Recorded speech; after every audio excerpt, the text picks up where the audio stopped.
मुंह की गंदगी और सफाई में किसी भी प्रकार की लापरवाही किसी बीमारी को आमंत्रित कर सकती है। मुख्य चिकित्सा और स्वास्थ्य अधिकारी डॉक्टर MP महेश्वर के अनुसार विश्व स्वास्थ्य संगठन के अनुसार दुनिया भर में करोड़ों लोग मुंह से जुड़ी बीमारियों से प्रभावित हुआ करते हैं। ऐसे में मुंह की सेहत को महत्व देते हुए हर वर्ष 20 मार्च को विश्व मुख स्वास्थ्य दिवस मनाया जाता है। इस वर्ष विश्व मुख दिवस का थीम है a happy mouth is a happy body. इस अवसर पर जिला अस्पताल सहित सभी सामुदायिक स्वास्थ्य केंद्रों, प्राथमिक स्वास्थ्य केंद्रों और आयुष्मान आरोग्य मंदिरों पर लोगों के मुखों का स्वास्थ्य परीक्षण किया गया। साथ ही मुख से संबंधित समस्याओं के लिए आवश्यक उपचार भी दिए गए।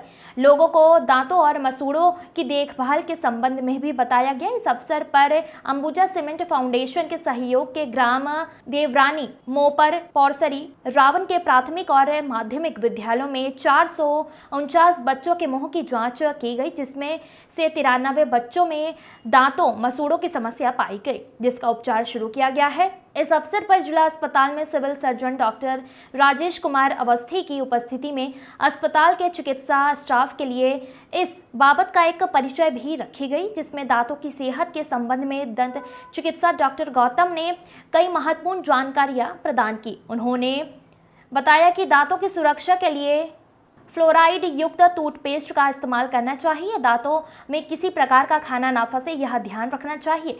2 में दिन बार ब्रश अवश्य करें और यह खाने के बाद अनिवार्य रूप से हो। बाजार में मिलने वाले सॉफ्ट ड्रिंक या कोल्ड ड्रिंक का उपयोग कम से कम करें। राष्ट्रीय मुख स्वास्थ्य कार्यक्रम के नोडल अधिकारी डॉक्टर रोशन देवांगन ने बताया कि मुंह की सेहत के लिए जिला अस्पताल सहित सभी सामुदायिक स्वास्थ्य केंद्रों में दंत चिकित्सा पदस्थ हैं। इन केंद्रों पर दांत की सफाई, रूट कैनाल, कैविटी फिलिंग इत्यादि सेवाएं मरीजों को प्रदान की जाती है। इसके अतिरिक्त यहाँ मुंह के कैंसर की भी स्क्रीनिंग होती है। किसी भी प्रकार की आवश्यकता होने पर संपर्क किया जा सकता है। Bureau report.